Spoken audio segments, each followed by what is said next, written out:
भारत स्वाधीनतार 75तम वर्ष पूर्ति समारोह पालन करुछि। एही अवसर में आजादी का अमृत महोत्सव धारारे आज आमे आपणक निकटरे प्रस्तुत करुछु विशिष्ट स्वाधीनता संग्रामी सुबोध राय एन सुब्बाराव हार्डिकर वीरत्व गाथा। आसंतु देखिबा एही महान संग्रामी मानकर कहानी।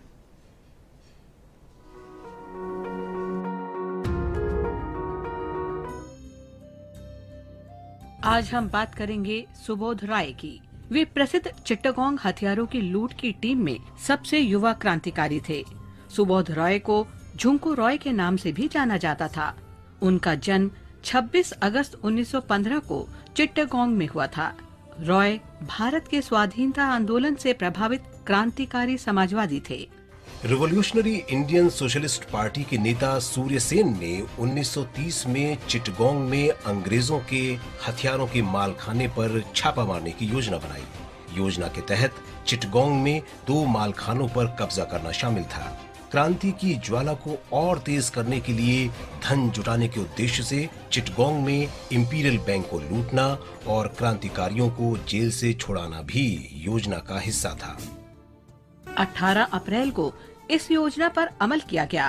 क्रांतिकारियों के एक समूह ने यूरोपियन क्लब के मुख्यालय पर कब्जा कर लिया।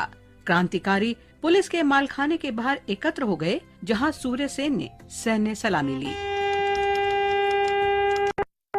राष्ट्रीय ध्वज फहराया और अंतरिम रेवोल्यूशनरी सरकार की घोषणा की।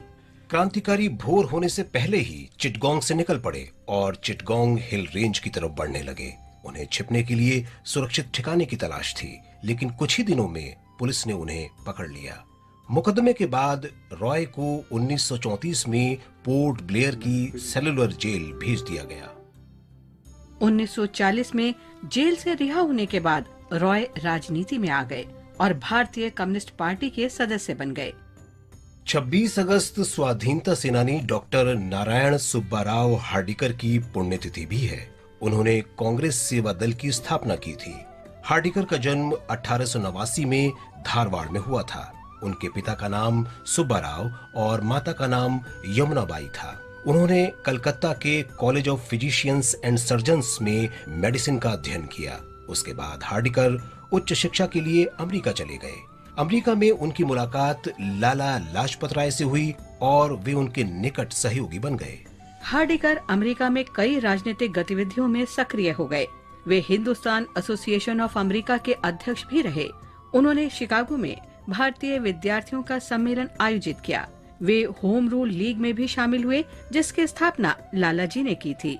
लालाजी के साथ हार्डिकर ने यंग इंडिया पत्रिका भी प्रकाशित की।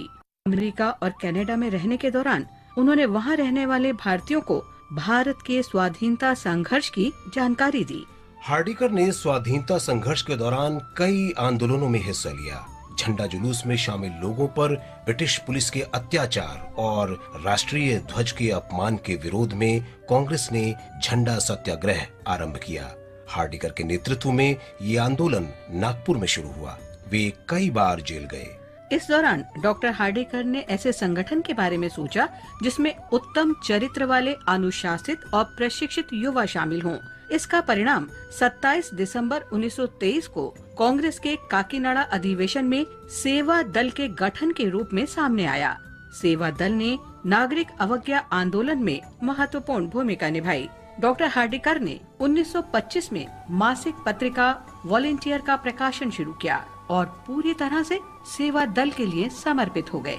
डॉक्टर हार्डिकर 1952 से 1972 बार राज्यसभा सांसद रहे। उन्हें 1958 में पद्म भूषण से सम्मानित किया गया। 26 अगस्त 1975 को डॉक्टर हार्डिकर का निधन हो गया। उनकी जन्मशती की स्मृति में 1989 में डाक टिकट भी जारी किया गया। आज बस इतना ही। कल फिर मिलेंगे नई कड़ी के साथ।